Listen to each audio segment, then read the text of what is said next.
pozitiv, ndërsa që SOT vijon të mos marrë asnjë mas, ndërkohë që Maqedonia ka rikthyer gjendjen e jashtëzakonshme pas rritjes së numrit të viktimave nga Covid dhe personave pozitiv. Kryeministri Edi Rama ka paralajmëruar qytetarët se po vazhduan të mos respektojnë masat anti-Covid, do të mbyllemi dhe shtoi se do të ndalohen tubimet dhe gjobat për bizneset do të vijojnë nëse nuk respektojnë protokollet e sigurisë. Kryetari i Partisë Demokratike ka reaguar për situatën e krijuar nga koronavirusi në vend. Lulzim Basha tha se Partia Demokratike i ka propozuar qeverisë të bënte sa më shumë testime dhe shtoi se qytetarët kanë kuptuar se Rama është kërcënim për shëndetin dhe ekonominë e vendit. Ministri i Arsimit ka bërë një hap pas duke mos llogaritur vlerësimin final të provimit të gjuhë letërsisë, pyetjet e kundërshtuara nga studentët, njoftimin e dha qendra e shërbimeve arsimore pas mbledhjes së zhvilluar një ditë më parë. Ish-deputetja e Partisë Demokratike Jonida Tabaku është dënuar nga gjykata e Tiranës pasi ka bërë deklarata të pavërteta në ngarkim të kryebashkiakut Erion Velia. I vendimin e komentoi kryeministri Rama dhe kreu i PD-s Lulzim Basha. Komisioni qendror i zgjedhjeve rrezon kërkesën e Partisë Demokratike për shkarkimin e kryebashkiakut të Matit Agron Malaj dhe atij të Librashtit Kastriot Gurra. Sipas KQZ-s, ata nuk preken nga ligji i dekriminalizimit dhe duhet të vijojnë detyrën. Arrestohet në Poloni Gentian Bleta që akuzohet si pjesë e grupit që urdhëroi rrëmbimin dhe vrasjen e Jan Prengës. Bak merr në pyetje pajtuesin e gjaqeve Shullani, i cili tha se nuk ka dieni se ku ndodhej kufoma e Prengës. Kryeministri Edi Rama ka njoftuar sot se mbetjet urbane të Durrësit nuk do të depozitohen në këtë zonë, ndërkohë burimet për Report Televizion bëjnë me dije se për gjatë 4 muajve të ardhshëm mbetjet do të dërgohen në landfillin e Sharrës. Një ilaç që kushton lirë dhe që gjendet në sasi të mëdha i quajtur dexamethason mund të shpëtojë jetën e pacientëve me Covid në gjendje të rëndë. Zbulimi është bërë nga Universiteti i Oxfordit në Britaninë e Madhe dhe ka dhënë rezultate të mahnitshme.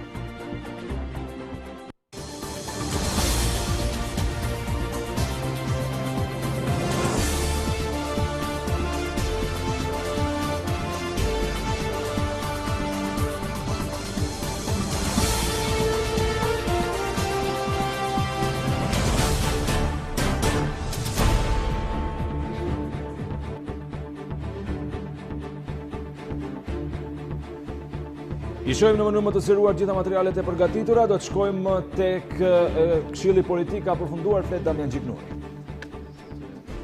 Partia Demokratike fatkeqësisht u kthye skemës politike të PQZ-s, pra të mirëfill politike, dhe kjo të bën mendosh që ajo çka kishin propozuar ekspertët dhe që ka qenë dhe pjesë e diskutimeve dhe me aktorë ndërkombëtar që na ndihmuan në këtë proces, ka qenë që të krijojmë një trup KQZ të qëndrueshme për te mandatet e një kuvendi dhe natyrshëm duke reflektuar edhe interesat e opozitës, duke krijuar një trup të balancuar, por në fundit profesionale dhe me mandate shumë të gjata siç janë sot, me qëllim që procesi i implementimit të rekrutimit të zyrtarëve zgjedhor jashtë partive politike, pra ajo që quhet depolitizim, të mund të implementojë mbas zgjedhjeve vendore. Po siç duket Partia Demokratike me ç'kuptoi ka kërkuar vetëm një marrëveshje zgjedhore, marrëveshje për të marrë disa garanci që kanë të bëjnë me dokumentat, pra leximin e dokumentit të identifikimit, ajo që quhet identifikimi elektronik i zgjedhësit, dhe mbase mund të ishte më ndershme le të mbajmë PQZ-n siç është, skemën që se po qëse duhet ta bëjnë përsëri politike dhe me mandate politike, është më normale që le të dinim, thonë që jemi të kënaqur edhe me PQZ-n aktuale, siç ishim të kënaqur me gjithë organet e tjera. Kështu që realisht kjo ishte një devijim i paparashikuar i bisedës dhe unë shpresoj që ata duhet të reflektojnë se ata nuk mund të zhbëjnë parlamentin, as që komisionerët të zgjidhen jashtë një rruge parlamentare. Kështu që mendoj që duhet të ketë një reflektim nga ana e tyre dhe ne jemi akoma për të gjetur kompromis por brenda atyre parimeve që kemi negociuar për të krijuar një organ KQZ-je të qëndrueshëm, të pavarur në kontekstin shqiptar, por mbi gjitha me kapacitet që ata të implementojnë skemën që kemi rënë dakord për depolitizimin. Cila është skema që kanë kërkuar specifikisht? Ata kërkojnë përsëri mandate 4 vjeçare, siç janë sot, mandate të komisionerit dhe nënkomisionerit, pra praktikisht duan të kthehen te KQZ-ja aktuale. Është më e ndershme të rrim te KQZ-ja që kemi. S'kemi pse bëjmë gjithë të debat. Pra nuk kam kompleks ta them atë, në fundit thash, ne u nisëm për të bërë një reformë zgjedhore brenda të gjitha standardeve të odirit. Fatkeqësisht, në fund e pranojmë, kjo kthyer në një marrëveshje për të marrë pjesë në zgjedhje. E pranojmë dhe këtë, majoranca ka qenë komode dhe me kodin aktual, le të rrim dhe kësaj skeme dhe të mos bëjmë më debat më tuti. Zoti Gjiknuri, ju kishit lënë ditën e martë si afat për të dërguar në Komisionin e Posaçëm të Reformës Zgjedhore edhe draftin përfundimtar. Do të ketë një shtyrie të këtij drafti për të përfunduar në kuvend dhe në këtë komision? Duhet përfundojmë këtu një, pasi të përfundojmë këtu, do shkojmë kuvend. Çdo gjë me radhë. Zoti Gjiknuri, Procedurën e tenderimit. Përse nuk ra dakord për ta përmbyllur sonde? Akuzoi pak më herët që po bëni pazare për tenderin, zoti Gjiknuri. Nuk e di çfarë tha zonja e Darit, po unë nuk e di që në kodin zgjedhor të shkruan procedurat tenderimi. Fatkeqësisht Partia Demokratike kërkon procedurat tenderimi në tender.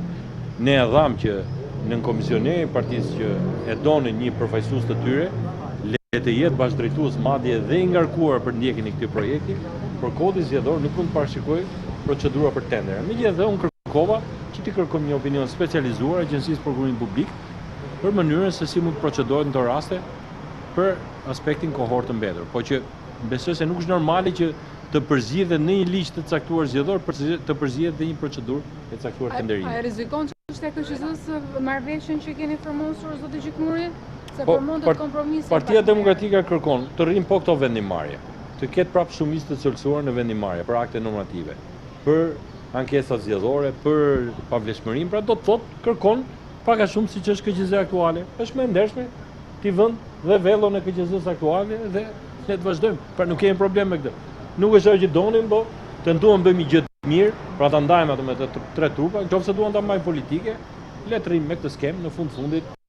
PD-ja tha që jemi dakord me skemën politike aktuale, s'kemi asnjë problem, na duhet vetëm garancia për teknologjinë e identifikimit, gjë që aty nuk ka. Ka marrë marrëveshje pjesë qershore të Gjiknurit? Ka marrë marrëveshje? Se ju keni firmosur marrëveshje formulën e KQZ-s?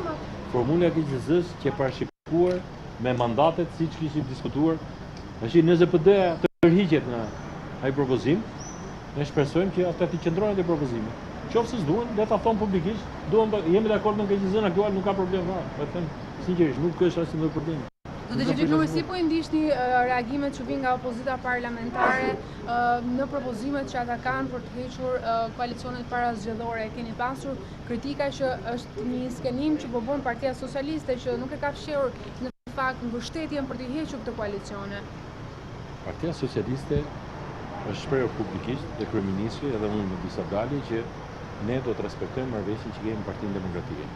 Natyrisht që ky nuk është një proces i thjeshtë, ne nuk i kemi vota. Ky është një proces që do shikohet hap pas hapi. Ne do punojmë aq sa kemi mundësi brenda mandatit ton për të bërë ato vota, por në fundit aty janë disa aktorë të tjerë politik.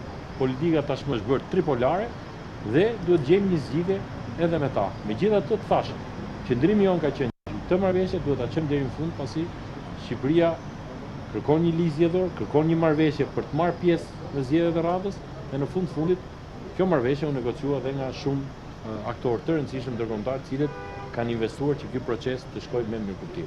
Unë këtë dua të them, nuk mund të jap të parashikoj apo të marr përsipër gjëra që nuk i kanë në dorë as majoranca për vota që nuk i ka. Majoranca ka një gjë që duhet të shkojë deri në fund i procesit brenda hapësirave parlamentare. Gjiknuri, shumë i qetë kur e thonë që marrëveshja duket si për demokratët nuk përqendron familjes paraprake, ndërkohë që nga dëgjuar duket se nuk ka fare tension mësues. A mos ka një diversion domethënë nga ana e majorancës për këtë marrëveshje, se votat nuk janë tripolare, vetëm me sysh edhe opozitës parlamentare. Jo thash politika është bërë tripolare. Votat janë me sysh të partive po pra, votat janë mes nesh edhe partive të tjera të opozitës. Ne punojmë me partitë e opozitës në mënyrë që t'i bindim ata të thrasin konsciencës kombëtare, interesit më të madh integrimit. Dhe do përpiqemi për ta bërë. Po su bësh një çështje tjetër për të parë. Pra nuk varet, nuk mund të them unë për një gjë që se kam në dorë. Zoti Gjiknuri, a jeni për heqjen e koalicioneve parazgjedhore? Pra në emër të këtyre votave që ju përmendni. Jo, majoranca kemi thënë, majoranca shprehet e fundit për sa i përket sistemit zgjedhor. Ky është rregulli. I madhi shprehet i fundit. Ne do të gjejmë gjitha palët për sistemin. Sistemi është çështje e hapur. Madje të gjitha partitë kanë rënë dakord që sistemin ta diskutojmë menjëherë pas mbylljes marrëveshjes për zgjedhje. Do të thotë që edhe ne mund të kemi opinionin tonë, por ne duam të shikojmë kush mendimi i konsoliduar dhe në bazë të atij mendimi të konsoliduar dhe me faktorët të cilët janë vendimarrës të mund të shprehim dhe ne opinionin tonë, por do shprehim të fundit. Zoti Gjiknuri, do të lejon që këto zgjedhje të ardhshme parlamentare që zgjedhësit të transportohen nga partitë politike drejt qendrave të votimit, pasi ekspertët kanë rekomanduar që të mos lejohet një gjë e tillë. Si është lënë në Këshillin Politik? Ne kam lënë Partisë Demokratike ta vendosë. Si doj Partia Demokratike. Ka që thjesht. Ta marrin ata vendimin. Faleminderit. Ka përfunduar komunikimin e tij Damian Gjiknuri, përfaqësuesi i Demokratëve, teksa edhe kolegja Klesiana Omeri është duke na pritur në një komunikim të drejtë për drejtë shkurtimisht në lidhje me atë se çfarë do të ndodhë, teksa besoj se do të ketë edhe një ndalje të Byllykbashit. Klesiana.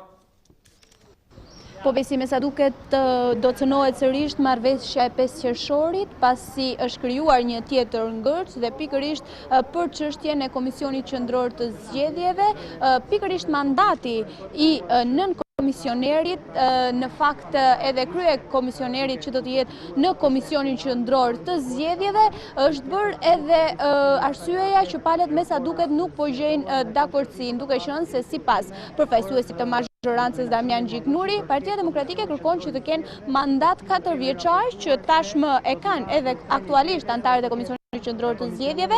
Për Damian Gjiknurin nuk vlen të bëhet edhe një ristrukturim i ri Komisionit Qendror të Zgjedhjeve, për sa kohë do të jetë thuajse e njëjta strukturë dhe antarët do të kenë një mandat 4 vjeçar, po aq sa e kanë deri më tani. Gjithashtu procedura e tenderimit, sa i përket edhe procesit për të vendosur teknologji në të gjithë territorin e Shqipërisë, sa i përket identifikimit biometrik të zgjedhësve, është bërë një tjetër arsyeje për të pasur mosdakordsi mes palëve, pikërisht edhe në fazën më kritike të saj, nëse mund ta themi kështu, duke qenë se do duhet që t'i kalohet edhe Komisionit Parlamentar të Reformës Zgjedhore. Pikërisht këto dy pika duket se i kanë ndarë sërish palët. Në fakt është pyetur zoti Gjiknuri edhe nëse do të vendoset në rrezik marrëveshja e 5 qershorit, e firmosur dhe me këmbguljen e madhe të ndërkombëtarëve dhe në prani të tyre, por ende nuk dihet, pasi sipas Gjiknurit tashmë gjithçka është në dorë të Partisë Demokratike, duke qenë se përpjekjet sipas tij nga ana e majorancës janë bërë për të pasur qoftë edhe depolitizimin e administratës zgjedhore, që tashmë është hequr si pikë, duke qenë se do të vazhdojë të jetë dhe do të funksionojë administrata zgjedhore me të njëjtën formulë që ka funksionuar gjithmonë edhe për zgjedhjet e ardhshme që do të mbahen në vitin 2021 besi. Tashmë presim edhe reagimin e opozitës së bashkuar. Në fakt do të paraqes edhe arsyet e tij Byllykbashi sa i përket qëndrimit që ka mbajtur në reformën zgjedhore, por edhe të mësojmë besi ecurinë e kësaj reforme, duke qenë se vazhdimisht janë vendosur afate dhe duket se po raportojnë veç për shtyrjen e reformës dhe për asgjë konkrete për të cilat palët do duhet ta dorëzojnë në Kuvendin e Shqipërisë. Po besi. Klesiana, faleminderit për informacionet që përcolle. Ishim me kolegen Klesiana Omeri.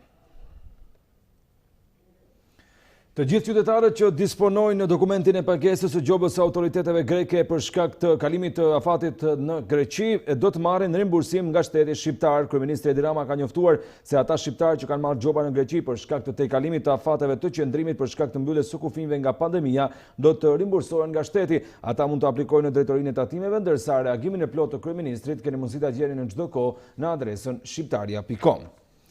Ndërka gjatë 24 orëve të fundit janë konfirmuar 82 raste me COVID-19, ndërsa ka ndëruar jetë edhe një pacient i infektivi, duke e quar në 37 numrin e të prekurve pra të cilët humbin vetejen me këtë sëmundje. Ndërka që report televizion për cilët situatën e respektimit të masave dhe protokolleve në disa zona, por në QSU nuk ndodh diçka e tillë. Janë konfirmuar pozitiv 82 raste. Kryesisht kontakte të rasteve të konfirmuara më herët pozitiv, por edhe raste të reja në proces hetimi në rrethet Tiranë, Shkodër, Fier, Vlorë, Korçë dhe Durrës. Ka ndëruar jetë një pacient 68 vjeç nga Puka, i intubuar prej disa ditësh. Do duhet të jeni të sigurt se kjo shifër rekord të infektuarisht që raportohet nga autoritetet e shëndetësisë nuk do të ndalet pasi të shihni këtë vëzhgim që Report Televizion ka bërë në QSU. Shkojmë sërish tek Këshilli Politik, flasin Oert Byllykbashi dhe Petrit Vasili. Për një nga çështjet më të rëndësishme që përmban dakordësia e datës 5 qershor për administrimin e zgjedhjeve, që është Komisioni Qendror i Zgjedhjeve.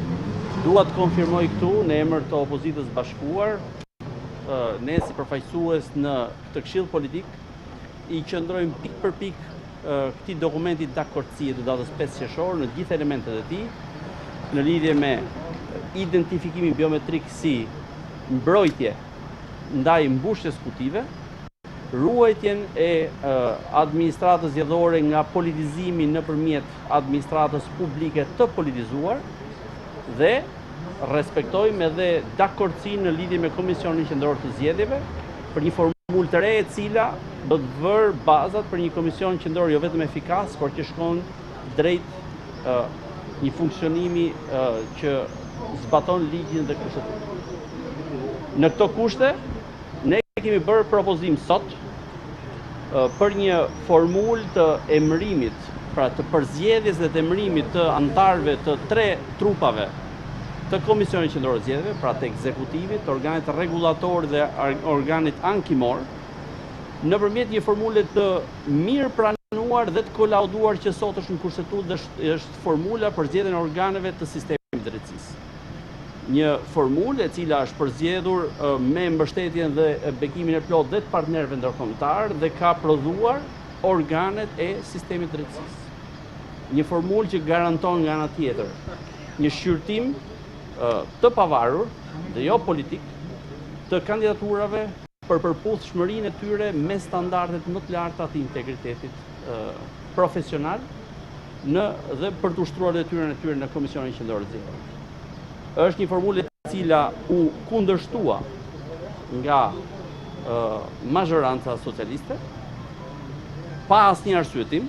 Është pikërisht ajo që ka qenë pjesë e dakordësisë për reformën drejtësi dhe sot nuk i intereson për një arsye shumë të thjeshtë, sepse i intereson kapja e plot e Komisionit Qendror të Zgjedhjeve në të 3 organet. Theksoj që dakordësia e datës 5 qershor për të garantuar raportet politike ku Partia Socialiste do të jetë në mazhorancë në këto organe konfirmohet. Pra ne i qëndrojmë kësaj marrëveshje, por nga ana tjetër, ai që është qëllimi jo vetëm i dakordësisë, por dhe i gjithë negociatave, është që garancitë ekzistuese në kodin zgjedhor për opozitën dhe për interesin publik, karshi një mazhorancë që shkatërron zgjedhjet për interes të qeverisë, do të qëndrojnë dhe do të rriten kod zgjedhor, por nuk mund të shkojnë më parë. Sot, mazhoranca e bëri të qartë që refuzon çdo lloj propozimi që bën të pamundur vendimet të njëanshme politike, pra do këto vendimet të njëanshme politike, dhe kërkon në mënyrë të verbër kapjen e të gjitha organeve. I dham kohë mazhorancës ta studiojë propozimin ton, është një propozim i cili do të jetë, besoj, do të jetë disponibil për të gjithë, një propozim i cili garanton një proces për zgjedhje neutral, ku opozita nuk ka asnjë përfitim, por heq mundësinë që mazhoranca të abuzojë me këtë proces, dhe jemi në pritje që këtij qëndrimi konstruktiv të opozitës, mazhoranca t'i përgjigjet me të njëjtin qëndrim. Pra garancitë në kodin zgjedhor nuk mund të zhvën dhe nuk mund t'i vjedhë mazhoranca. Mazhoranca thotë se do të ishte më mirë të pranonim të KQZ aktuales pas propozimit që ju keni dhënë. Lidhur me këtë çështje, kjo është një kundërshtim i plot i dakordësisë arritur, pasi formula e re e depolitizimit dhe propozimi bazohet në 2 rrugë, në 2 hullim. Një propozim që i ngjashëm me atë mekanizme me cilët u ndërtuan institucionet e reformës drejtësi, ka shumë rëndësi të mbetet në mendjen tuaj dhe të publikut, pra i mekanizmi konsoliduar dhe nga Komisioni Venecës dhe gjithë tjera, pra i njëjti mekanizëm i ngjashëm përdoret për këtë gjë, dhe çuditërisht një mazhorancë e cila ka pranuar një formulë për organet në jetë gjata të qëndrueshme si reforma e drejtësisë nuk pranon këtu për Komisionin e Reformës Zgjedhore. Së dyti, të gjitha garancitë aktuale të kodit riprodhohen në këtë propozim ashtu siç janë. Porse, për më shumë, në komisionet të 3 korpuset që përbëjnë KQZ, ruhet mazhoranca 3-2 në favor të Partisë Socialiste, por nuk mund të jetë 5-0 në favor të Partisë Socialiste. Dhe kjo është çështja. Dhe është fare qartë, ju e kuptoni, për çështje të caktuara.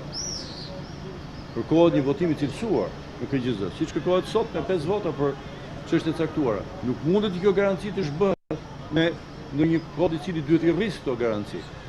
Pra në tërësinë e saj, e gjithë propozimi ynë respekton frymën e dakordësisë, respekton frymën e depolitizimit, respekton frymën e proporcionalitetit, respekton mekanizmat të konsoliduar juridiko-politik dhe njëherëzi e garanton pra ekuilibër në marrjen e vendimeve dhe jo pronësi të marrjes së vendimeve.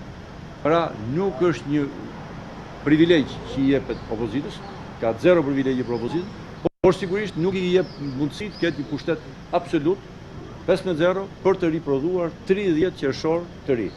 Dhe parë pikërisht në këtë këndvështrim, ky propozim ishte më shumë se konstruktiv nga ana e opozitës, thjesht pikërisht në frymë për të respektuar frymën e dakordësisë, mund të ishte një propozim akoma më kërkues nga ana e opozitës, po sigurisht ne kemi qëndruar në këto mekanizma të konsoliduar, pra për të evituar çdo mundësi për t'u shmangur se dakordësia. Ne besojmë shumë që ka kohë, është në dispozicion koha për të bërë këtë reflektim, pasi është i vetmi institucion nga tërë elementet administrimit zgjedhor, të cilat tashmë mbyllur. Ju e dini që nga Komisioni Qendror të Votimit, Komisionet e Administrimit Zgjedhor, numërimi e tjera, pra elementet thelbësor të administrimit janë tashmë të zgjidhura dhe mbyllja e çështjes së KQZ-s do ishte një çështje e lehtë për të mbyllur, boll të ketë vullnet për të shkuar në zgjedhje si të parapartë. Ideja që shkojmë në zgjedhje si të privilegjuar administrime e vetë do të bëjmë çdo me vendimarrjen zgjedhore, sigurisht kjo është e kundërt e asaj për cilin kjo reformë ndërtua dhe kjo dakordësi në 5 qershor u arrit. Në emër të dakordësisë, a jeni të gatshëm të mbani këtë formulë të KQZ-s, majoranca e lart kuptohet që nuk ishte dakord me propozimin tuaj, zoti Byllybashir? Atëherë majoranca bëri qartë që nuk është dakord me propozimin që bën opozita, sepse qëllimi është vetëm ai që tha dhe zoti Vasili, që të kapi të gjitha organet në mënyrë komplete, totale, organet e Komisionit Qendror të Zgjedhjeve. Kjo nuk ka për të ndodhur. Një majorancë bulldozer që shkatron zgjedhjet si më 30 qershor me një KQZ si ajo që keni parë, që ka ekzekutuar një nga aktet më të shëmtuara në praktikën zgjedhore shqiptare, nuk ka për të ndodhur dhe kjo nuk do të arrihet në këtë këshill. Do të zbartohet dakordësia e datës 5 qershor të i garantuar një KQZ të re, një KQZ që ka balancimin jo vetëm profesional, por dhe instrumentat që ja bëjnë të pamundur majorancës që të certifikojë nëpërmjet KQZ një turpse i datës 30 qershor. Faleminderit. Zoti Byllybashir, do ta njihni Duket se nuk ka zgjatur shumë konsensusi arritur me bekimin ndërkombëtar mes palëve politike, sepse në pak kanë dalë pak kënaqësi të tjera që duket se po i largojnë edhe më tej përfaqësuesit e Këshillit të Tryezës politike, ndërsa duket se do të ketë gjithashtu pra edhe një mosdakordësi dhe ndoshta edhe shtyrja fatesh, pavarësisht se drafti tashmë ishte bërë gati për të shkuar në Kuvendin e Shqipërisë. Ndërsa në këtë moment do të flasim sërish për kronikën e 82 rasteve të reja me COVID-19 gjatë 24 orëve të fundit në Shqipëri. Janë konfirmuar pozitiv 82 raste. Kryesisht kontakte të rasteve të konfirmuara më herët pozitiv, por edhe raste të reja në proces hetimi në rrethet Tiranë, Shkodër, Fier, Vlorë, Korçë dhe Durrës. Ka ndëruar jetë një pacient 68 vjeç nga Puka, i intubuar prej disa ditësh. Do duhet të jeni të sigurt se kjo shifër rekord të infektuarish që raportohet nga autoritetet e shëndetësisë nuk do të ndalet pasi të shihni këtë vëzhgim që Report Televizion ka bërë në QSOT tashmë prej disa ditësh një vatër e përhapjes së infeksionit. Është kjo hyrja kryesore nga cilët qytetarët, po jo vetëm edhe urgjencat, kalojnë për të futur në spitalet ku është i nevojshëm shërbimi. Po ta shohim që në hyrje këtu ku fillon edhe pjesa e kalimit tek trau i makinave, shohim që qytetarët pra mund të hyjnë lirshmërisht në brenda qendrës spitalore universitare në Tereza pa u matur temperatura apo pa u nënshtuar asnjë lloj kontrolli. Po ta shohim edhe pjesa e marrjes së biletës e cila nevojitet për parkimin, duhet të shtypësh një buton që e shtypin me qindra njerëz të cilët hyjnë brenda kësaj qendre spitalore. Nuk e teprojmë nëse themi se qendra më e madhe spitalore në vend është shndruar në një han me 4 porta. Ndërsa kërkohen protokolle sigurie në ambiente publike, shkolla, kopshte, institucione publike dhe private, luftën kundër këtij armiku të quajtur të padukshëm e kemi humbur në dyert e spitalit. Në urgjencën qendrore kemi të vendosur çadrat e triazhit, të vetme çadra triazhi në të gjithë QSO-tën. Në këtë moment është një rast dhe do të shikojmë pra nëse do të kalojnë nëpërmjet çadrave apo jo. Ndërsa janë të përpikt për të mbledhur faturat e pagesave për parkingun tek trahu i qendrës spitalore universitare Nën Tereza, autoritetet shëndetësore kanë neglizhuar kontrollet protokollare për të hyrë në spitale në një situatë epidemie. Aty nuk shohim asnjë mjek që të matë temperaturën e familjarëve apo të pacientëve dhe as të kërkohet përdorimi i maskave. Pjesë më të madhe të kohës janë familjar të pacientëve të cilët ndodhen brenda, mund të jenë të shtruar, mund të jenë duke bërë një konsult apo edhe vizitë, dhe janë familjar të cilët qëndrojnë me orë të tëra jashtë duke pritur. Të prekurit me Covid kanë buruar nga shërbimet e hematologjisë, pediatrisë, urgjencës, sëmundjeve interne, kirurgjisë dhe spitalit francez. Mjekët, ndërsa u kërkohet të kujdesen për jetët e pacientëve, janë të rrezikuar nga virusi. Në këtë video shohim mjekët e spitalit francez teksa presin për të bërë tamponët. Burime për Report Televizion bëjnë me dije se është ulur numri ndërhyrjeve në ORL, okulistik dhe oromaksiolofacial, duke vjuar punën vetëm për urgjencat dhe konsultat e rezervuara. Të infektuarit janë nga bloku operator, mes tyre dhe kryeinfermierja. Shumë prej të infektuarve buruan nga shërbimet e QSO-t edhe në përrethe. Në 24 orët e fundit, 8 persona kanë rezultuar të prekur në Durrës, 6 prej tyre familjar të vatrave të zbuluara më parë, 2 raste të reja, 1 në qytet dhe 1 në fshatin Çavzotaj. Edhe më shqetësuese shfaqet situata në Shkodër, ku nga 31 tampon në 24 orët e fundit, 18 ka rezultuar pozitiv. Burime pranë drejtorisë së shërbimit publik në Shkodër bëjnë me dije se të infektuarit janë nga një fasoneri, një infermier në Dajç, një shofer ambulance dhe një police security, ndërsa pjesa tjetër janë kontakte të mëparshme. Kruja nuk do të ngelte pas në raportimin e këtyre shifrave, ku në 24 orët e fundit janë 9 raste të reja, kryesisht në biznes fason, e cila ka qenë edhe më herët një nga vatrat më të mëdha të infeksionit në këtë qytet. Por ndërsa kemi arritur në 37 viktima dhe kemi ende 571 persona aktiv me Covid, kryesisht në Tiranë, Shkodër dhe Krujë, as situata në komunitet nuk është shpresdhënëse për uljen e kurbës së të infektuarve. Ky është një tjetër vëzhgim i kësaj të martë nga Report Televizion në kryeqytet, ku pamjet nuk ndryshojnë me ato që ofrohen edhe në qytetet kryesore në të gjithë vendin.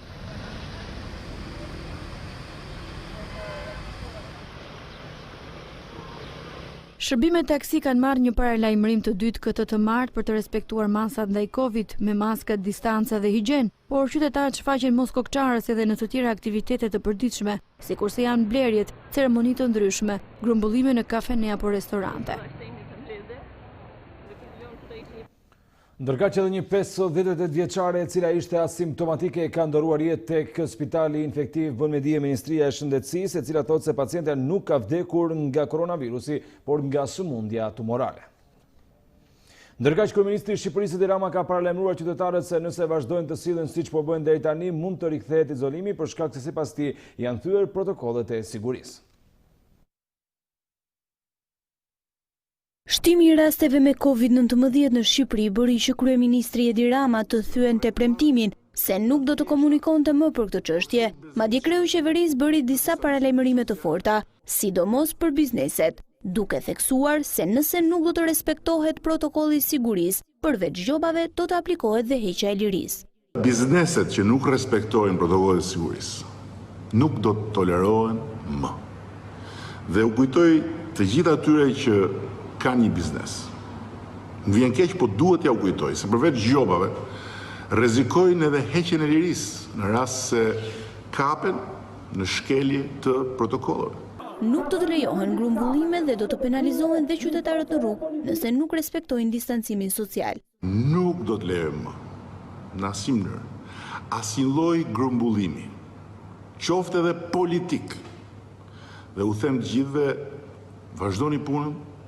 Liria e lëvizjes është e garantuar dhe kush merr pjesë në grumbullime apo në grupime më të mëdha se sa numrat e lejuar nga protokolli i sigurisë do të penalizohet drejt për drejt individualisht. Ndonse theksoi se nuk e dëshiron diçka të tillë. Kryeministri e tha qartë se nëse nuk do të respektohen rregullat e të ruhet distancimi, do të rikthehet karantina. Nëse do të vazhdojmë kështu, fatkeqësisht do të mund na duhet të rimbyllemi. As në mend s'dua ta çoj që kjo do të ndodhë, pasi kam bindjen që ende jemi në kohë.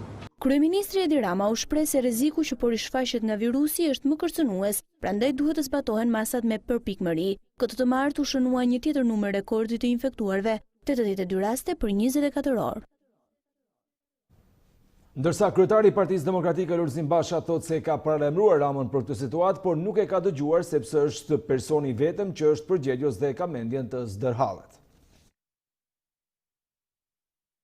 Kreu i Partisë Demokratike reagoi për situatën e krijuar nga koronavirusi në vend, teksa sot u regjistrua numri më i lartë të infektuarve. Lulzim Basha tha se Partia Demokratike i ka propozuar më herët qeverisë Rama që të bënte sa më shumë testime, si dhe i ka propozuar rrugën për të dalë nga karantina. Nëse Rama do të kishte bërë testime si në çdo vend tjetër, ne do ta dinim ku dhe si po përhapet koronavirusi. E kam ngritur këtë çështje me qindra herë, javë pas jave, duke nënvizuar se testimi është element shumë i rëndësishëm edhe për strategjinë e daljes. I kërkova të mbroj mjekët dhe personelin në spitalet e qendrave shëndetësore, të mbyll fasonerit dhe call centerat si vatrat më të mëdha që rrezikonin infektimin masiv, siç edhe ndolli. Basha ngarkon me përgjegjësi kryeministrin Rama, që sipas tij nuk mori masat e duhura, pasi vëmendjen e kishte në tjetër vend. Po ai nuk bëri asgjë. Propozuam edhe planin për një dalje sa më të lehtë për njerëzit nga karantina, pa rrezikuar shëndetin e tyre dhe duke mbështetur njerëzit në nevojë dhe ekonominë, sepse shëndeti i qytetarëve dhe ekonomia janë prioriteti absolut. Por Rama e kishte mendjen tjetër kund, tek shfaqjet dhe zdërhalljet me orë para ekranit si narcisi para pasqyrës, tek tenderat sekret me miliona euro vjedhje në kohë pandemie, tek pagesat nga taksat e shqiptarëve për inceneratorët dhe landfillet e bandës së Lushnjës dhe jo të siguronte testimet e duhura apo të mbështeste qytetarët në vështirësi ekonomike dhe krizë të thellë. Që në fillim të pandemisë, Partia Demokratike ka kërkuar me insistim bërjen e sa më shumë testeve. Ndërkaq Instituti i Shëndetit Publik nuk ndihet i plotësuar me laborator për teste ndaj COVID-19 dhe kështu i ka kërkuar ndihmë Ministrisë së Shëndetësisë duke bërë që t'i hapet rrugë privatit. Në kushtet kur rastet me koronavirus po rriten frikshëm me infektime që nuk arritën as në kulmin e pandemisë, Instituti i Shëndetit Publik, që deri më tani ka të vetmin laborator të certifikuar për të kryer analizën që identifikon COVID-19, po kërkon ngritjen e laboratorëve të tjerë. Një lëvizje kjo që mund t'i hap rrugë edhe laboratorëve privat për të kryer tamponin. Drejtoresha e Institutit të Shëndetit Publik, Albana Fico, i ka dërguar një shkresë zyrtare Ministrisë së Shëndetësisë, ku kërkon që të certifikohen për analizën COVID edhe laboratorë të tjerë. Kjo kërkesë argumentohet me faktin që me hapjen e kufive, qytetarëve shqiptar do të duhet të kenë me vete edhe pasaportën shëndetësore. Megjithatë, asgjë nuk është e shkruar, pra që të ndaloj daljen e shqiptarëve nga vendi pa pasur në dorë dokumentin që tregon rezultatin negativ të një testi COVID. Edhe Kosova, që vendosi këtë kriter, u tërhoj shumë shpejt, duke shënuar vendimin e parë të qeverisë së re të Abdullah Hotit. Në shkresën e firmosur nga Albana Fico, thuhet se ky institucion e ka të pamundur që të përballojë kërkesat e qytetarëve, të cilët duan të testohen. Deri më tani në Shqipëri, kryen testime të cilat kanë lidhje vetëm me hetimin epidemiologjik dhe në asnjë rast, nëse një qytetar e kërkon pa pasur simptoma apo kontakte me persona të dyshuar. Një tjetër laborator i certifikuar nga Instituti i Shëndetit Publik është edhe ai mikrobiologjisë në Qendrën Spitalore Universitare Nën Tereza, por që aktualisht po kryen testet serologjike për grupet e riskut, si bluzat e bardha apo efektivët e policisë, pra nëse e kanë kaluar apo jo koronavirusin. Më herët, Ministri e Shëndetësisë Ogerta Manastirliu është shprehur se në një fazë të dytë, ky laborator do të shërbejë edhe për testimin e rasteve të dyshuara për koronavirus. Ende është e paqartë pse kjo kërkesë e SHP-s vjen në këto momente, kur në asnjë rast nga autoritetet shëndetësore nuk është folur për emergjencë dhe në asnjë rast nuk është ngritur alarmi për pamundësinë e kryerjes së testeve. Madje jo më larg se ditët e fundit, Ministri e Shëndetësisë i quajti shifrat rekord të infektuarve me COVID-19 në vendin tonë brenda pritshmërive. Që në fillim të pandemisë, spitalet private kanë bërë një përpjekje për të realizuar analiza për COVID, duke vënë duart mbi një përfitim të madh. Qeveria deri tani e kishte refuzuar këtë mundësi, por tashmë shqetësimi i ri i paraqitur nga Instituti i Shëndetit Publik, me sa duket mund të rihap këtë biznes për oligarkët e shëndetësisë private.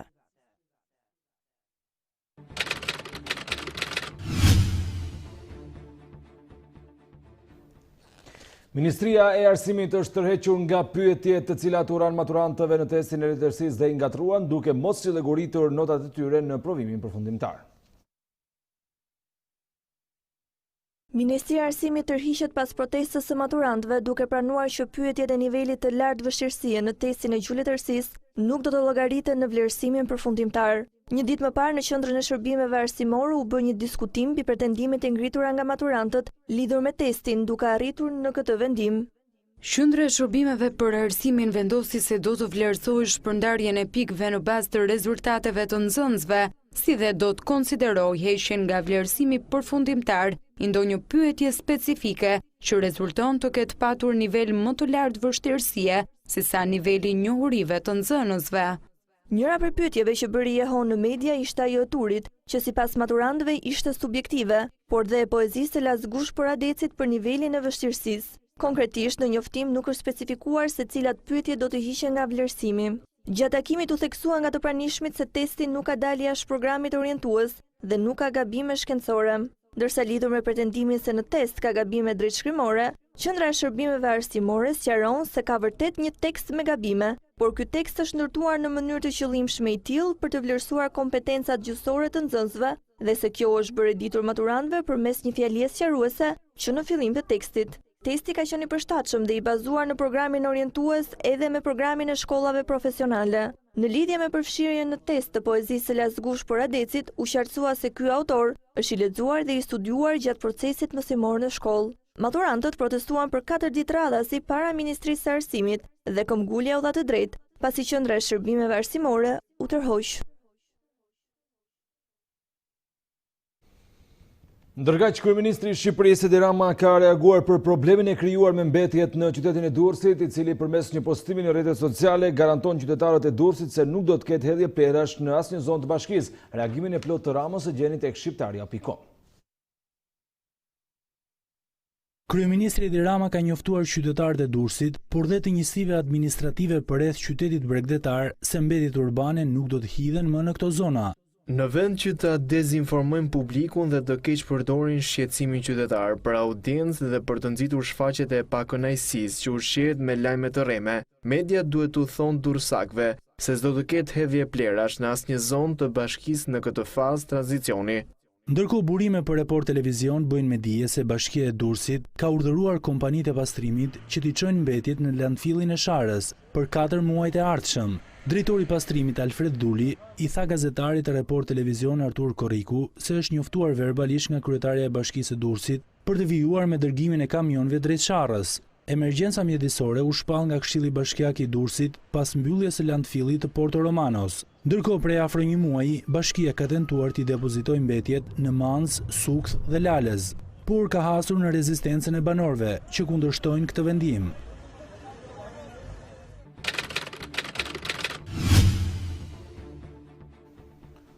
Do të flasim për informacionet nga politika, ku gjykata e Tiranës ka dënuar ish deputeten e Partisë Demokratike Yrita Tabaku për shpifje ndaj ish kryebashkiakut Erion Veliaj.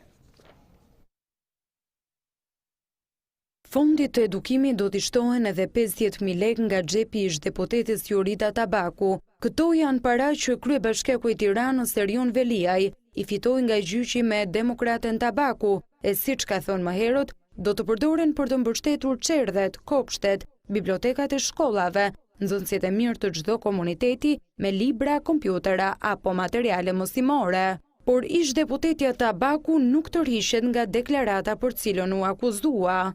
Shqiptarët janë dëshmitarë se si plani për unazën e re ishte korruptiv që në gjenezë dhe gjithashtu që qeveria në bashkëpunim me Bashkinë Tiranë ka ndryshuar planin e kalimit të lumit të Lanës për të favorizuar Edmond Begon. Asnjë hap pas për të denoncuar e treguar të vërtetën. Shqiptarët meritojnë të dinë se kush i qeverisë dhe se kush janë miqt e qeveritarëve me më shumë se një emër. I menjëhershëm ka qenë edhe reagimi i kryeministrit Rama që ka paralajmëruar të tjera gjyqe ndaj Partisë Demokratike, të cilën nuk e sheh si kundërshtare politike, por si një shoqat shpifësish. Shpif se diçka do mbetet. Ju informoj se një varg gjyqesh vazhdojnë në adresë të asaj shoqate shpifësish, që në gjykat s'kan kurrë prova, po veç kërkesa për shtyrje. Përgjigjen e mori nga kryedemokrati Lulzim Basha. Asnjë marionetë e Rama virusit nuk e fshet dot hajdutrinë e tij në bashkëpunim me trafikantët e drogës tek afera e Astirit. E vërteta e vetme e këtij kryeministri dhe bufonëve të tij është plaçkitja e shqiptarëve për interes të banditëve dhe oligarkëve të tij. Këtë të vërtet që i madhe i vogël e di dhe e ka provuar në kurriz, nuk e fshehin dot më as gjyqtarët e korruptuar dhe as regjia e propagandës së lodhur. Pas Albana Vokshit dhe këshilltari demokrat Akil Kraja, Jurita Tabaku humb gjyqin ndaj kryebashkiakut të Tiranës, Erion Veliaj. Ndërkaq në këtë moment do të flasim për Komisionin Qendror të Zgjedhjeve, i cili ka shpëtuar 2 kryebashkiakët socialist të Matit dhe të Librazhdit, pavarësisht se PD-ja kërkoi të hiqen mandatet. Komisioni Qendror i Zgjedhjeve shpëton 2 kryebashkiak socialist me 5 vota pro dhe asnjë kundër. KQZ vendosi se Agron Malaj, kryebashkiak i Matit, dhe Kastriot Gura i Librazhdit nuk i prek ligjit të kriminalizimit. Zoti Agron Rufat Malaj, me funksion kryetari i Bashkisë Mat, nuk përfshihet në kushtet e ndalimit parashikuara nga ligji 138/2015 për garantimin e integritetit personave që zgjidhen, emërohen ose ushtrojnë funksione publike.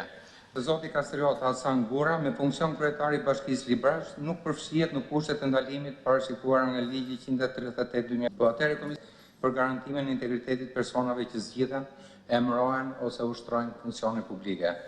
Nga hetimi i prokurorisë për Agron Malen rezultoi se ka qenë i dënuar më herët për armbajtje pa leje. Argumenti i KQZ ishte fakti që kanë kaluar gati 20 vite që nga momenti i dënimit dhe sipas ligjit nuk i ndalohet të ketë pozicione drejtuese. Tashmë që është marrë një vendim i ri nga prokuroria që në thelb është identik me vendimin e parë. Si mund të marrim një vendim të ri për këtë zotrinë pa shfuqizuar ose respektivisht anulluar në kuptim të kodit procedurës administrative vendimin tonë të mëparshëm. Nëse një person gjykohet për një vepër të tillë të ndodhur në vitin 99, ai përsëri do dënohet sipas dispozitave të nenit 278 paragrafi 2 të kodit penal të asaj kohe. Akuzat për Agron Malajn se preken nga ligji i dekriminalizimit i ka publikuar fillimisht Partia Demokratike në muajin janar, ndërsa vetëm disa ditë më parë Selia Blu kërkoi ndërhyrjen e ndërkombëtarëve, SBA dhe BE për çështjen e Malajt. Vetë kryebashkiaku i Matit i ka quajtur akuzat ndaj tij si shenjë hakmarrje për detyrën e tij të mëparshme të punojë si të Gardës së Republikës, të përfshirë gjithashtu në ngjarjen në 21 janar 2011.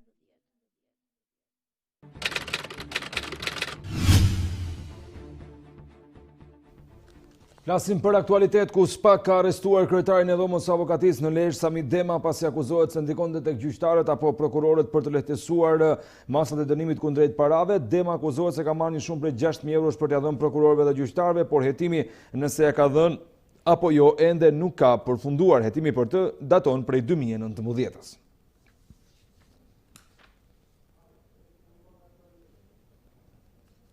Me të tjera informacione të rëndësishme nga aktualitetin a njeh një blog shkurt. OFL ju ka tërguar formularin e vetë deklarimit dy të dënuarve për vjedhjen në qytetin e Tiranës. Burime për Report Televizion bëjnë me dije se bëhet fjalë për Eliz Gjypin dhe Genci Priftin. Këta dy individ duhet i përgjigjen OFL-s brenda 48 orësh dhe më pas përgjigjet e marra do t'i dërgohen SPAK-ut për veprime të mëtejshme. Një operacion antidrog me dronë është zhvilluar në liçenin e Bovillës në kryeqytet. Përmes videos tregohet edhe pamja manice e liçenit dhe pemëve përreth të një ndër destinacioneve më të bukura të kryeqytetit. Një kamion që vinte nga Shqipëria dhe që transportonte më shumë se 12.000 pajisje mbrojtëse me markë CE të falsifikuar, u ndalua dhe u sekuestrua në portin Anconës në Itali. Ngarkesa ishte destinuar për të tregtuar në Verona. 11 objekte pa leje të ngritura në kundërshtim edhe me rregulla teknike, pasi ishin të vendosur në rërë në dërmi, janë shembur nga IKMT-ja. Ndërkohë, për pronarët që kanë ndërtuar bizneset janë marrë masa administrative për ndërtime në kundërshtim me ligjin. Një 49 vjeçar ka humbur jetën pasi është përplasur nga një makinë në autostradën Tiranë-Durrës. Ngjarja ka ndodhur rreth orës 7:20 të mëngjesit të kësaj të marte, ndërsa mësohet se është arrestuar shkaktari i aksidentit, KD 30 vjeç. Një punëtor 50 vjeçar ka ndërruar jetë pasi ka rënë nga skelat e katit të dytë në pallatin në Lajme 11 janari në Fier teksa luante. Edhe pse është çuar me urgjencë në spital, ai nuk ka mundur të mbijetojë për plagëve të marra në kokë. 7 persona janë arrestuar gjatë 24 orëve të fundit në kryeqytet, 2 prej të cilëve ishin në kërkim. Të arrestuarit akuzohen për vepra të ndryshme penale si prodhim dhe shitje lëndëve narkotike, dhuna në familje, mashtrimi e të tjerë. Një makinë tip Opel ka marrë flak në autostradën Fier-Vlorë pasi shoferja humbi kontrollin e u përplas me trafik ndarsen. Paraprakisht, dyshohet se ngjarja ka ndodhur pas një shkëndije elektrike në Kroskot pas përplasjes me trafik ndarsen. Grupi hetimor po punon për zbardhjen e ngjarjes. Shqiptare.com është adresa për zhvillimet më të fundit nga vendi, rajoni dhe bota për ju që po na ndiqni nga interneti apo celulari, teksa ne kemi ardhur në fund. Aty gjeni lajmet më të rëndësishme, zhvillime kryesore dhe gjithashtu duke klikuar në YouTube gjeni edhe videot tona në kanalin ton zyrtar. Ndiqni pas pak emisionin Repolitik, ndërsa bashkë ndajemi këtu, miru pafshim.